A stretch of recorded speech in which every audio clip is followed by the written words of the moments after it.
For Mags on Media.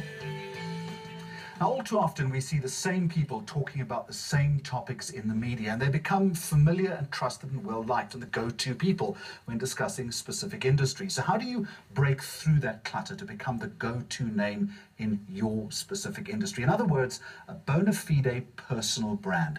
Douglas Kruger is the author of a new book. It's called Own Your Industry, a new publication by Penguin, and he's going to unpack some of that with us this morning. Douglas, welcome to you. Let me suggest to you, in this age of 24-hour news, social media, we have experts falling out of trees. All too often, we recycle them and they become charlatans. Do you agree with that premise? I think you're dead right. The idea there, Jeremy, in fact, the underlying principle is, why do they rise to the top and become used over and over again? And I think the simple answer to that is that the media choose through content, and they have time pressures. So positioning yourself as the go-to person is certainly a good idea from a branding point of view. From the media's perspective, yes, you don't want to end up dealing with the charlatans. You want the people who know what they're talking about. Having said that, you also say in the book that experts are never experts by accident. In other words, they work very hard at becoming that. They have something new to offer all the time. Where's the starting point here? Well, absolutely. The first idea that we have to really buy into is that it is not just about your qualifications. You stand up in front of a group of people and you say, who's the first chef that springs to mind? And you will always get names like, say, a Nigella Lawson. And the interesting thing there is there are people who are more qualified than Nigella, much more qualified, thousands of them, and yet Nigella is out-earning all of them combined.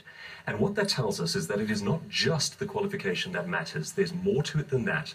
In fact, if you think of someone like Jeremy Clarkson, his show, Top Gear, is dealing with the same raw material that every other media show about vehicles has to use. And yet, he's at the helm of this media juggernaut. Half the world hates him, half the world loves him. So there's a common thread there. They are there simply by force or dint of personality. Personality is what I believe is one of the three elements that make up an expert. I think it is expertise is the one, the knowledge. The second one that people tend to miss is personality, and the third one is publicity. Personality tends to be the missing one. The way I always phrase it is, if you have all the knowledge but none of the personality, you are merely a specialist. If you have all the personality but none of the knowledge, you're a Kardashian.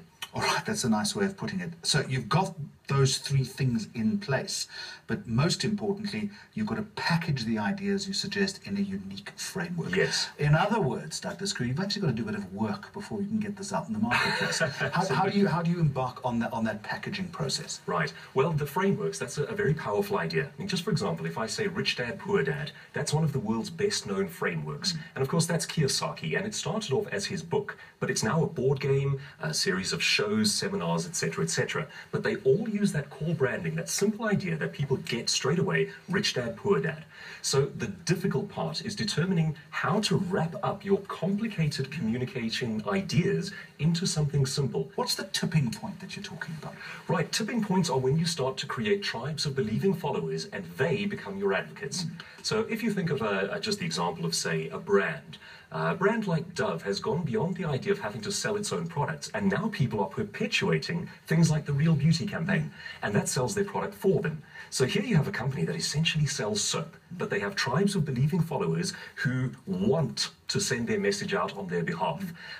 Jeremy Clarkson doesn't have to advertise. People talk among themselves and love and respect what he does, or hate it. But that's or just insult a nation or someone. All very well to do this, but content is king as far as all of this is concerned. Absolutely. You've got to stay fresh. You've got to stay ahead of the curve. Yes, real experts are constant producers, and their mental factory lights are always blazing. They are always coming up with new content and putting it out into the world, and that is a very big part of their publicity.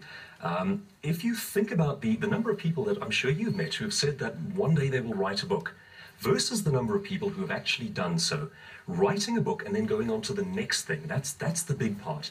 Even someone like a Stephen King, who is arguably the world's best-selling living writer, if he had stopped at the first one, at Carrie, we wouldn't know who he is today. But 4 decades of production later, people don't care what he writes. They'll buy it in advance of its release.